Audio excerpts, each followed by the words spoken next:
Durante su visita a la ciudad de Villa María, el doctor Saúl Sosnowski fue distinguido como profesor honorario de la UNBM.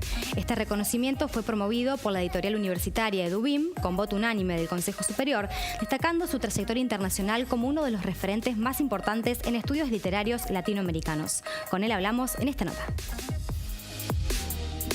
Ha sido un gran honor recibir la noticia de que me lo iban a otorgar, así que yo estoy muy feliz de haber recibido este honor y de estar con ustedes aquí, primera vez que vengo a Villa María.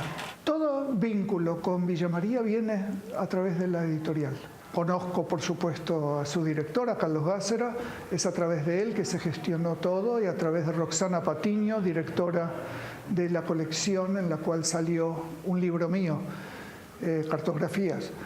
Libro Cartografías tiene que ver, es una colección de ensayos publicados previamente en diferentes revistas, e incluye un prólogo muy extenso. Ese es el primer ensayo, es un prólogo muy extenso que yo preparé para una edición de 4 volúmenes que sacó la Biblioteca Ayacucho de Venezuela hace varios años. Y así que empieza el libro con ese ensayo, y después tiene algunos de los temas que he tratado en otras ocasiones, que incluyen a Borges, que incluyen a Cortázar, que incluyen temas de memoria y temas de política cultural y democracia. Ahora mismo, como desde que me doctoré hace varias décadas, estoy trabajando en la Universidad de Maryland. Soy profesor de literatura latinoamericana. Antes fui jefe del departamento, director del departamento español y portugués, vicerrector de asuntos internacionales. Ahora estoy dedicado de lleno a la actividad docente y, por supuesto, sigo con mi revista Hispamérica, que es una revista de literatura que fundé en 1972 y que dirijo desde entonces. Y una de las cosas que nos gratifica muchísimo es que estudiantes latinoamericanos que han viajado a Estados Unidos, que han hecho su maestría y doctorado con nosotros, vuelven a sus países y siguen ampliando su red de contactos, de los mejores contactos a través del estudio de la literatura con profesores y estudiantes del norte y del sur. Los distintos equipos de investigación de la UNBM realizan análisis de problemáticas sociales y producen teorías desde diferentes perspectivas. En la columna del día, la licenciada Natalia Magrín analiza el campo de la memoria, la política y el psicoanálisis.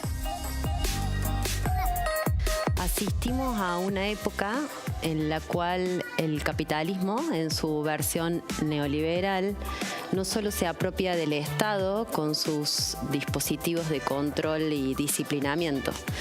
El neoliberalismo socava los lazos sociales y a ese lugar advienen los dispositivos productores de subjetividad. Fábrica del sujeto neoliberal la llaman Laval y Dardot.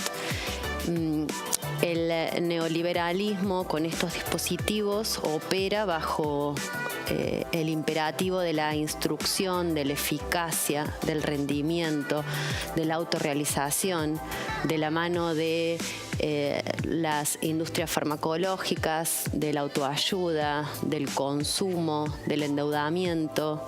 Un sujeto entregado al rendimiento y a la competencia, un empresario de sí mismo. El psicoanalista y escritor Jorge Alemán sostiene que el neoliberalismo apunta a producir un sujeto sin legados históricos ni herencias simbólicas. Y en ese punto es donde venimos pensando el lugar del sujeto y la política en un proyecto de emancipación. Creemos que el sujeto y la política siguen siendo los lugares desde donde pensar los proyectos de emancipación, la arena donde se juega la eticidad de los restos, esos restos a los cuales el capitalismo le otorga valor de desecho.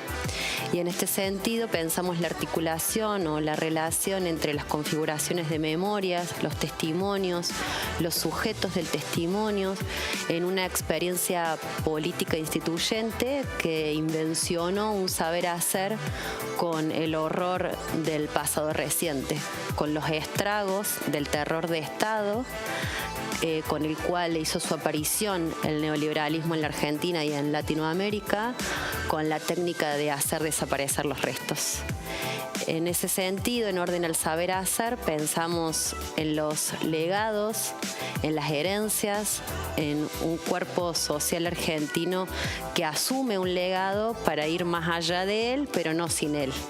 Es decir, poder pensar la herencia no como algo que recibimos linealmente del pasado, como algo llano, sino sostener que la responsabilidad y la decisión que suponen el acto de heredar implican asumir una forma singular de hacerse responsable de inventar una respuesta, dice Derrida.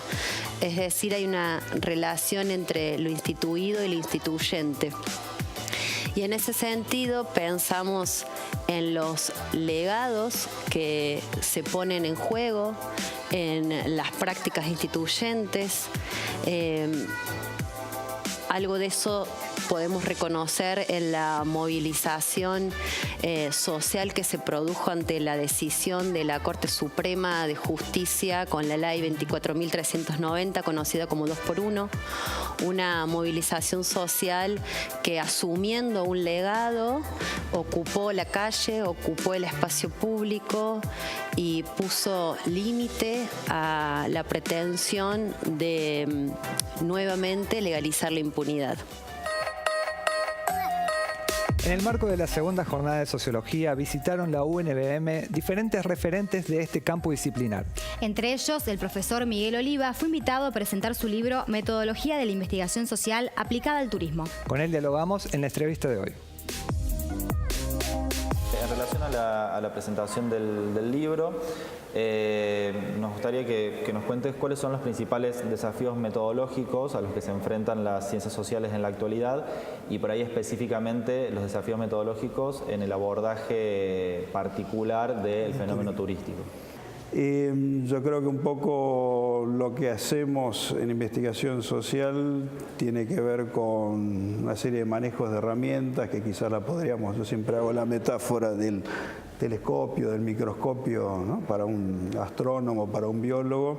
Nosotros lo que hacemos de alguna manera es aumentar la capacidad de percepción que tenemos, ¿no? O sea, cualquiera de ustedes, por inteligente que sea o lindo que sea, no puede saber cuántas personas viven en un país, cuántos desocupados, cuántos turistas vienen de un determinado país, cuánto gastan los turistas, etcétera, etcétera.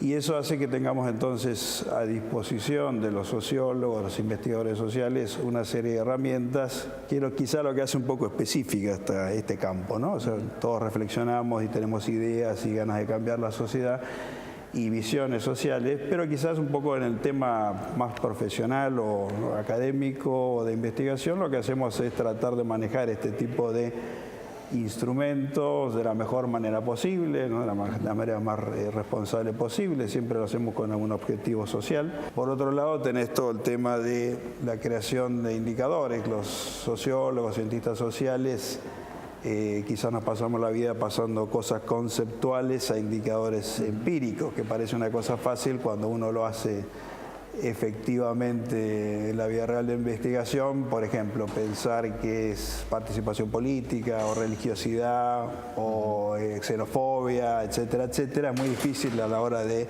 verlo empíricamente. O sea, uno tiene que tomar decisiones muy fuertes metodológicas para decir, bueno, con este indicador yo voy a medir este concepto. Bien, y en relación a eso, para cerrar la entrevista, ¿cómo se conciben, digamos, desde el libro la transferencia de los resultados a partir de estas metodologías en posibles políticas públicas, en este caso que tienen que ver con lo turístico?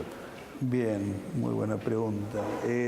Ahí la idea de este libro es lograr que, bueno, estas ideas, por ejemplo, de las mediciones sobre las políticas de empleo, ¿no? La cantidad de empleo que uno tiene en esta área, que se puede dimensionar y medir, ver un poco, bueno, cómo funciona esto en relación a estas políticas. Yo creo que hace mucho que no hay políticas demográficas, es decir, pensar, ¿no? cómo hacer para que la gente se distribuya territorialmente de una manera, ¿no? que genere menos conflictos sociales, etcétera, etcétera.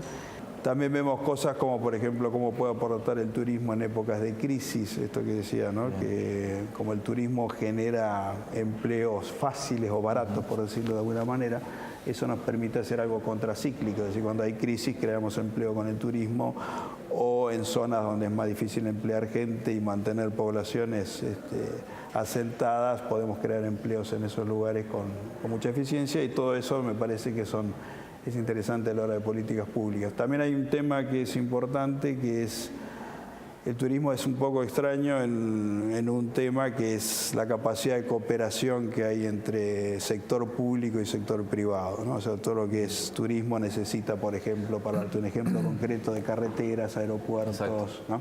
Todo eso no proviene del sector privado específicamente, sino que está regulado por el sector público. Y el sector privado también tiene una característica interesante acá, si uno piensa en las comunidades turísticas, como te decía, Bariloche, Calafate, Mar del Plata, etcétera, etcétera, uno ve, digamos, que cuando le va bien al remisero, le va bien al hotelero y le va bien al transportista. Quiero decir que hay una especie de ámbito de cooperación que quizás es rara en el sistema capitalista, por decirlo así, que hay una competencia y una concentración económica muy grande. Miguel, muchas gracias. Bueno, muchas gracias a ustedes.